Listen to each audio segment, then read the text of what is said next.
वालेकुम क्लास। आज का हमारा लेक्चर नंबर 5 है, क्लास 8।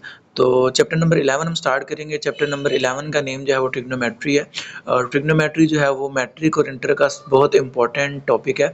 तो ट्रिग्नोमेट्री के बेसिक्स जो है वो हम इस लेक्चर में स्टडी करेंगे, जो कि आपके लिए बहुत ज़रूरी है। तो आपने इस लेक्चर को तवज्जो से सुनना ताकि आपको समझ आ सके। तो सबसे पहले हम चलते हैं इंट्रोडक्शन की तरफ। तो ट्रिग्नोमेट्री का इंट्रोडक्शन क्या है? The word trigonometry has been derived from a Greek word whose meaning is measurement, यानी जिसका मीनिंग क्या हमारे पास measurement of triangle. Sorry, it is an important branch of mathematics which deals with the solution of triangles. Solution of a triangle means to find its three sides and angles. हम क्या करते हैं trigonometry में? एक triangle की study है, उस triangle की के एंगल्स और साइड्स को हम फाइंड आउट करते हैं ट्रिग्नोमेट्री में। तो solution of a triangle means to find its three sides and angles. In the development of trigonometry, the Muslim mathematicians, particularly Abu Abdullah al-Batafi al-Biruni and Muhammad bin Musa al-Khwarizmi made a lot of contribution। यानी ये तीन जो मुस्लिम scientist हैं इनका trigonometry में बहुत ज़्यादा contribution है। It plays an important role in business, engineering, serving, navigation, astronomy, physical and social science. ये इन फील्ड्स में, साइंस के इन फील्ड्स में जो है वो ट्रिग्नोमेट्री का यूज़ है। ठीक है जी। तो हमारे पास नेक्स्ट है trigonometric ratios of an acute angle. एक एक्यूट एंगल की ट्रिग्नोमेट्रिक रेशियोज क्या होंगी वो हम यहाँ पर पढ़ेंगे। Late us consider a right angle triangle. आपको ये एक राइट एंगल ट्रायंगल नजर आ रहा है। ये हमारे पास एक राइट एंगल ट्रायंगल है जिसमें आपको एक थीटा एंगल नजर आ रहा हो, एक 90 डिग्री एंगल नजर आ रहा हो और 90 माइनस थीटा एंगल आपको नजर आ रहा है। ठीक है जी। तो इसमें जो है हम ये देखेंगे कि हम ट्रिग्नोमेट्रिक रेशियोज फाइंड आउट कैसे करते हैं। तो इसका हम देखते हैं।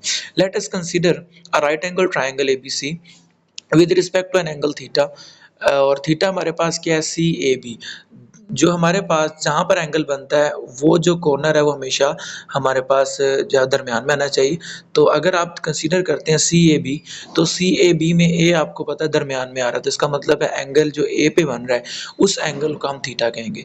इसी तरह measurement angle B A B C, जो बी पर एंगल बन रहा है जो कि 90 डिग्री है, वो हमारे पास क्या होगा? 90 डिग्री।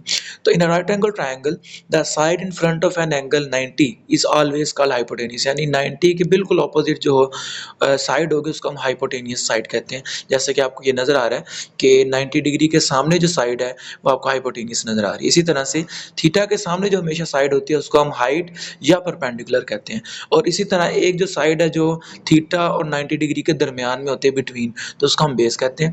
ठीक है जी। इसी तरह से हमारे पास the side in front of the given angle theta will be called perpendicular and the side between given angle and 90 degree will be base of triangle. For the given right angle triangle ABC, the trigonometric ratios of the angle theta are defined as। ये हमारे पास कुछ trigonometric ratios हैं जो हमने इस triangle से find out करेंगे। तो हमारे पास जो sin theta है, sin theta का फॉर्मूला होता है some people have। ये याद रखने के लिए फॉर्मूलाज बनाए गए हैं। तो some people have का मीनिंग है sin theta is equal to people का मीनिंग परपेंडिकुलर, और सम पीपल हैव का मीनिंग हाइपोटेनियस। तो हमारे पास साइन थीटा का फॉर्मूला जो बनेगा वो परपेंडिकुलर ओवर हाइपोटेनियस बनेगा। इसी तरह से कोसाइन थीटा यानी कॉस का जो फॉर्मूला होगा वो करली ब्राउन या बेस ओवर हाइपोटेनियस होगा। इसी तरह से हमारे पास जो टैन थीटा होगा through proper brushing perpendicular over base, ही हमारा फॉर्मूला होगा। तो ये तीन ट्रिग्नोमेट्रिक रेशियोज हमने जो है इसके फॉर्मूले जो है वो हमने बता दिए। तो लेकिन ये जो ट्रिग्नोमेट्रिक रेशियोज हैं वो हमेशा राइट एंगल ट्रायंगल की साइड्स की रेशियो को कहते हैं, ये आपने याद रखना है। तो नेक्स्ट हमारे पास एक्सरसाइज है चैप्टर नंबर 11 की एक्सरसाइज 11.1 है ये। तो क्वेश्चन नंबर 1 है for each of the following right angle triangles find the trigonometric ratios. हमने इस राइट एंगल ट्रायंगल में ट्रिग्नोमेट्रिक रेशियोज फाइंड आउट करनी है। तो आपको ये नजर आ रहा है कि साइन थीटा, अब हम जो रेफरेंस एंगल लेंगे वो थीटा होगा। अब आपको ये चीज मैंने बता दी है कि थीटा के सामने वाला यानी थीटा के बिल्कुल ऑपोजिट साइड में परपेंडिकुलर होता है। तो थीटा के सामने जो 4 गिवन है ये परपेंडिकुलर है। इसी तरह 90 डिग्री जो बी पर बन रहा है उसके ऑपोजिट जो है वो हाइपोटेनियस होगा, यानी 5 हमारे पास क्या हाइपोटेनियस। और इसी तरह जो थीटा और 90 डिग्री के इन बिटवीन होगा वो हमारे पास क्या होगा? बेस। तो बेस हमारे पास 3 है। इसी तरह से मैंने साइड पे फॉर्मूला आपको लिख दी है। साइन थीटा परपेंडिकुलर और हाइपोटेनियस है, कॉस थीटा बेस और हाइपोटेनियस, और टैन थीटा हमारे पास क्या है? परपेंडिकुलर ओवर बेस है।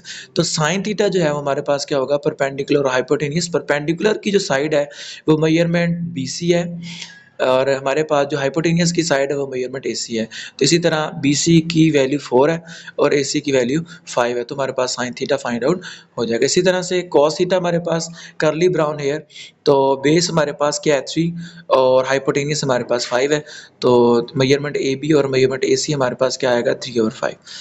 और टैन थीटा हमारे पास है थ्रू प्रॉपर ब्रशिंग यानी perpendicular over base, measurement BC और मेजरमेंट AB, तो हमारे पास ये क्या आएगा 4/3। इसी तरह सीकेंट थीटा, अब ये जो सीकेंट है और कोसीकेंट है ये रेसिप्रोकल्स हैं। सीकेंट जो है वो कोस का रेसिप्रोकल है, कोस का रेसिप्रोकल करेंगे तो कोस हमारे पास है बेस ओवर हाइपोटेनियस, और अगर सीकेंट फाइंड करना होगा तो इसका रेसिप्रोकल क्या होगा हाइपोटेनियस ओवर बेस, यानी 3/5 जो है वो क्या बन जाएगा 5/3।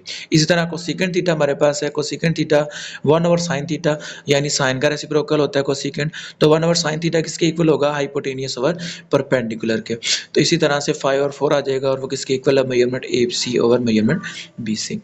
तो नेक्स्ट चलते हैं। अब यहाँ पर क्वेश्चन नंबर ये ए पार्ट ही है, यानी ए के फर्स्ट 5 पार्ट मैंने आपको समझा दी, और नेक्स्ट 5 जो है हमारे पास, ये नेक्स्ट 5 अब थीटा की प्लेस पे अब फाई हम कंसीडर करें तो एंगल हमारे पास थीटा की जगह क्या आ गया फाई आ गया।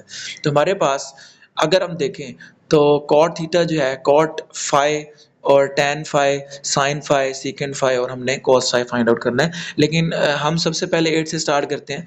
तो 8 हमारे पास है सम पीपल हैव। अब साइन फाई हमारे पास क्या होगा परपेंडिकुलर और हाइपोटेनियस, इस तरह कॉस फाई होगा, इस तरह टैन फाई होगा, लेकिन अब जो फाई है वो रेफरेंस एंगल है।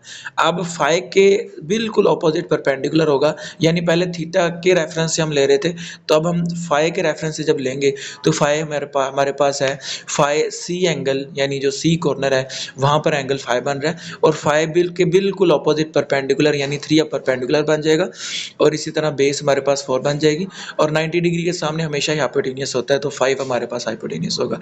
तो इस लिहाज से हम कॉट 5 फाइंड आउट करेंगे, पहले साइन 5 फाइंड आउट करेंगे। सम पीपल हैव, इसी तरह करली ब्राउन हेयर यानी कॉस 10 वाला फाइंड आउट करेंगे पहले 8, उस तरह 10 वाला फाइंड आउट कर लेंगे।